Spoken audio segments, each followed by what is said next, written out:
The Wheeler family in Stranger Things is one of the two core families in the show. The two older Wheeler children are both main protagonists in their own storylines, while also perpetuating or even instigating major plot points throughout the show. The Wheeler family is one that genuinely fascinates me because they are such a complex little nuclear family unit and also so insufferable.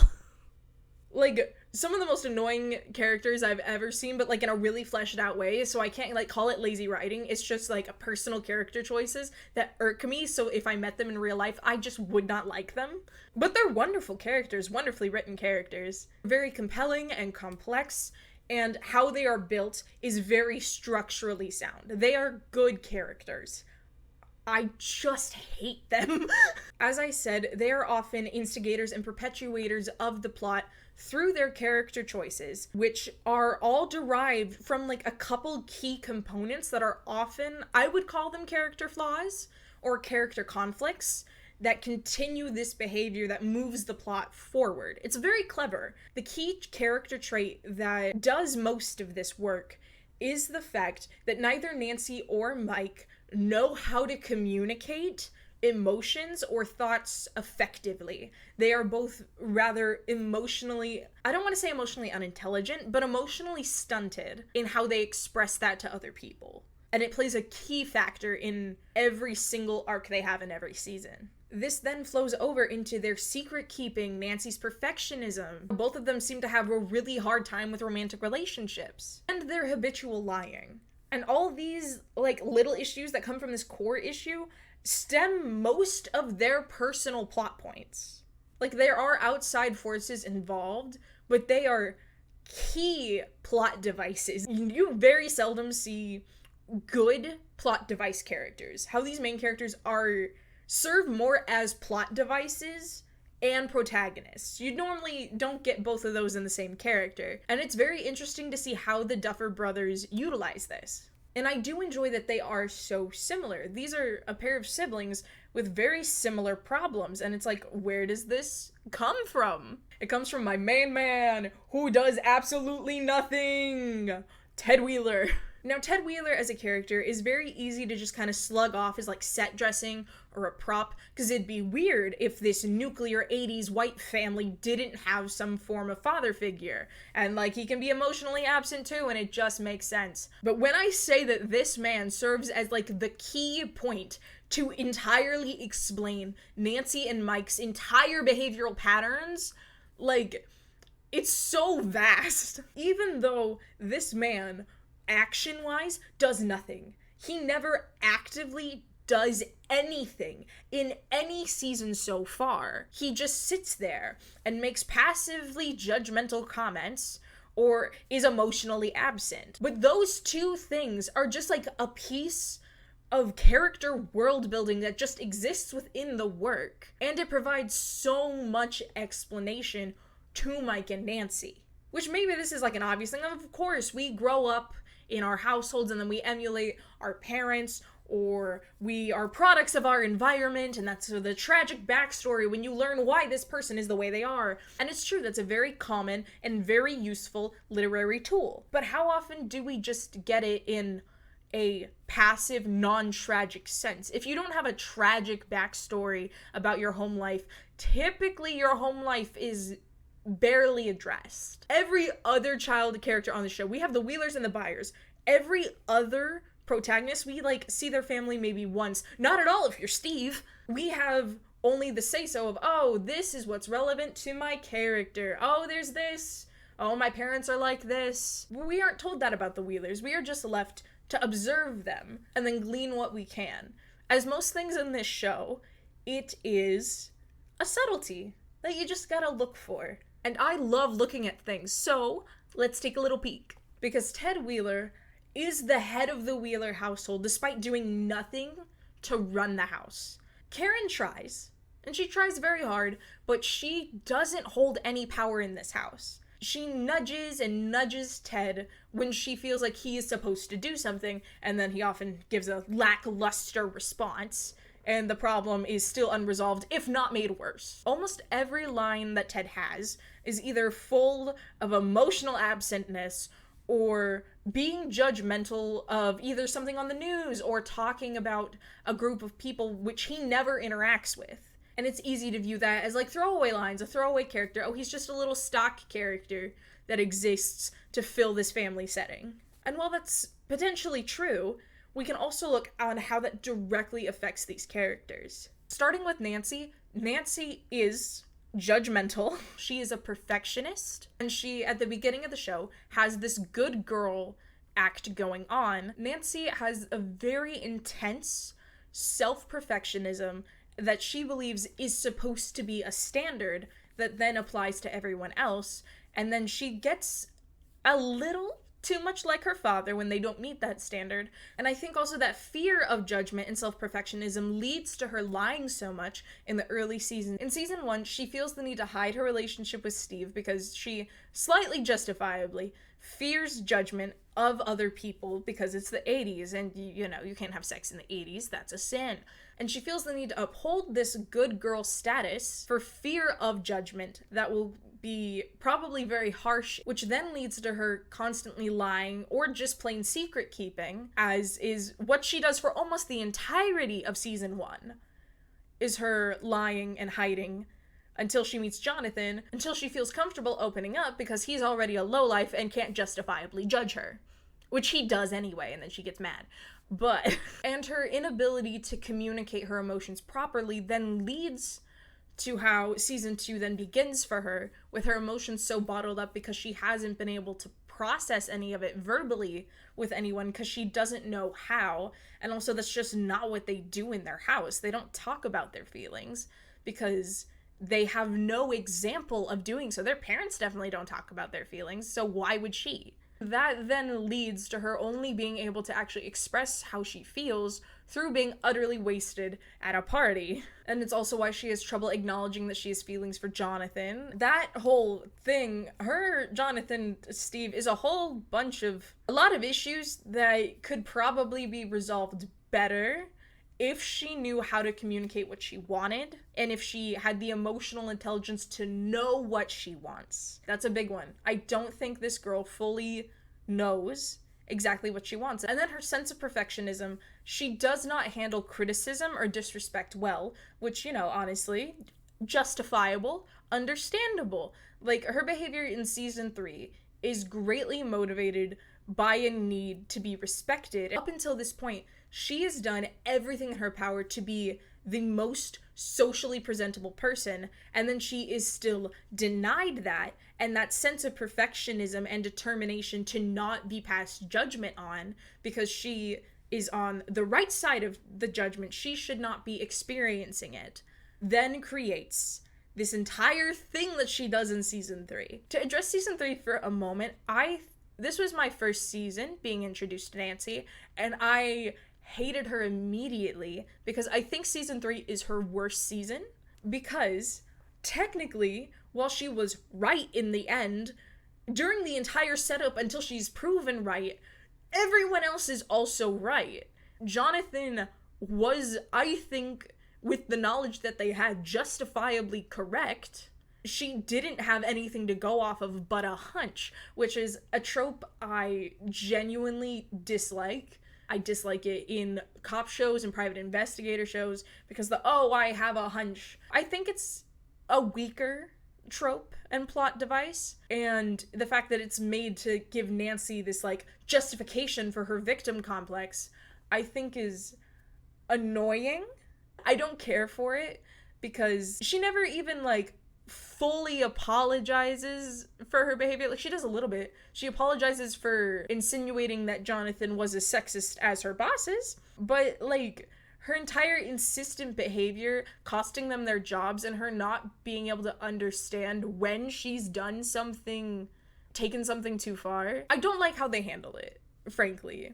I think she had more to apologize to Jonathan for. And I also feel like they write her as the, like, strong, independent woman that's still marketable as a romantic interest. I actually have a lot of issues with Stranger Things and their amatonormativity. Amatonormativity. It's a very hard word to say, but I would, if you're interested, talk about Stranger Things and its pairing problem. I'm gonna call it a pairing problem. A shipping problem. Actually, shipping implies it's the fan base's fault. It's really more of the designation of the show.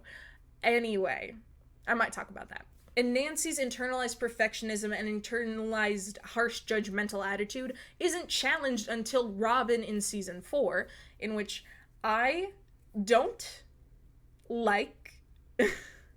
Now, I know a lot of people really like the concept of Nancy and Robin as a pairing. I don't. Hashtag Arrow Ace moment. I do not like their dynamic very much in a romantic setting. Like, as friends, as colleagues, like, it works a little bit better. I do not think that there was romantic tension while they actively disliked it. Actually, no, that's a big Arrow Ace moment for me, that I don't understand the concept of romantic or sexual tension while you actively dislike someone. Like, I just don't get it. That one's a real on me one. But I do appreciate in their relationship how Robin is a narrative foil to Nancy's mindset up until this moment. Robin is everything Nancy tries to not be. She is awkward. She's fumbling. She has unconventional ideas and is abrupt in how she conducts herself. She's everything that Nancy up until this point has been insistent on not being. And then Robin's ways and methods prove to be more efficient in certain scenarios than Nancy's, which then gives her the ability to question the way she's been conducting herself and then look upon Robin in a less harsh light. So I appreciate that. I don't see that. Also, they spend so much time talking about Steve, your favorite lesbian pairing barely passed the Bechdel test. Now I understand Stranger Things has like a 1 to 3 or 4 ratio of female to male characters, so like your options for shipping women are very limited, but do you have to? I should start an Arrow Ace moment counter. Oh my goodness. Yeah, but that's Nancy. Mike's manifests in a lot just more emotionally stunted way. Most of his problems more manifest in the lack of ability to emotionally communicate, which causes all his relationship problems ever, aside from Hopper. But Mike is also prone to secret keeping, as we see, because all of season 1, hiding Elle in his basement. Mike is also a habitual liar and will lie even when telling the truth would just be easier and probably more effective to what he wants, but he's been conditioned in that same fear of judgmental way. He doesn't judge people as harshly, but that's probably because he did not achieve the proper unable to be judged status that Nancy has. He is just severely bullied. So that leaves a little less room for him to be willingly judgmental. Probably because he is on the receiving end of that judgment. So perfectionism is not as strong with him. It's more the lying and emotional stuntedness. And I think this most strongly manifests in the later seasons, because for Mike, entering into romantic relationships, he has a lot of trouble verbally addressing his feelings and affection and emotion. Mike is a very strong physical, affectionate person. Not just physical in the sense of, also in the sense of him constantly making out, but also because he best correlates caring for someone through direct action, through him willing to almost just die for Dustin in season 1, and starting fights on behalf of Will. He's much more physical and action-based in how he expresses his emotion, because he has no idea how to verbally communicate it, which is the entire problem then in season 4, with him being very unable to say I love you to Elle, which may or may not be a gay thing later. I don't know, we'll find out come season 5. I feel like it's more of an emotional stunted thing than a gay thing, but who knows? Now granted, Mike annoys me less than Nancy, but I have gotten more agitated with him in later seasons, as I think a lot of people have. A lot of people feel like his character becomes contradictory in the later seasons. I don't really agree with that. I think it's partly because he is getting into the moody teenager phase. I feel like that is something to acknowledge, because before, he's 11? 11-year-olds aren't quite as angsty and have as much internalized drama going on in their mind than when you were a young teen. And I think the shift in his personality in the seasons is a depiction of that. Also, probably his response to trauma, that he's more defensive, a little less immediately caring. I think he's closed off more as a result then of that emotional distance and tendency to secret keep and not communicate how he feels, because he doesn't know how. And hopefully we get to see some more growth in season 5. I mean, sometimes characters have character development for the worse, and you know what? I would love to see them explore that. Like, I think a lot of people would be sad if that's how Mike ends up. But also at the same time, I feel like it would be like a realistic depiction. Because I think Stranger Things handles trauma in a relatively realistic and dynamic way. Like, especially how we've seen with Max and her reaction to her trauma, and then how all of the characters respond to their different trauma. Often in anger issues. Like, it's a very common thing that is very real, and I don't think most shows handle it as well as Stranger Things has. So I don't know. I think I have just more faith in the show than the average viewer, because I believe that come the end of the show, each character will have a full conclusion. Maybe not the one I'd like, but they will come to a full conclusion that I can say, okay, that is a satisfying ending to a character arc. I think it also has to do with the growing up effect of a TV show in which a character becomes to get older, but their behavior doesn't quite change as much as it should with the character's age progression. And so then as the character gets older, their behavior comes off as way more immature, and then we as an audience would find that irritating. I think it also doesn't help that Finn Wolfhard is now 4 years older than what the character he's playing's age is supposed to be, when in the beginning he was the same age as the character. And I think that subconsciously also translates into, you should be behaving differently. Why are you acting like this? I think that plays a bigger role than people realize. To sum it all up, this is a very strong case of show don't tell, which the Duffer Brothers tend to really, really like doing. They love show don't tell. And Ted Wheeler and the Wheeler family dynamic is just another example of that. And it shows the way that these characters make terrible life choices in a way that makes sense for them to do so. I mean, nothing's more annoying than just oh, the character would do this, and it's but why? That's such a poor choice. You can go, but why? And the answer is just right there in their father that has one chair and doesn't move. He's just some guy, and he explains the entire lore and dynamic of two of the strongest main characters in the show. Astounding. Phenomenal. Great job, everybody. We can go home. But before you go home, I wanted to say thank you for the response to my first video. I literally made that just to make something because I was in an art block funk and I had thoughts and opinions and I just wanted to word vomit and throw it into the void of the internet. I didn't really expect anyone to see it, maybe get 100 views, maybe 9 to 10 likes, and I'd feel good about myself.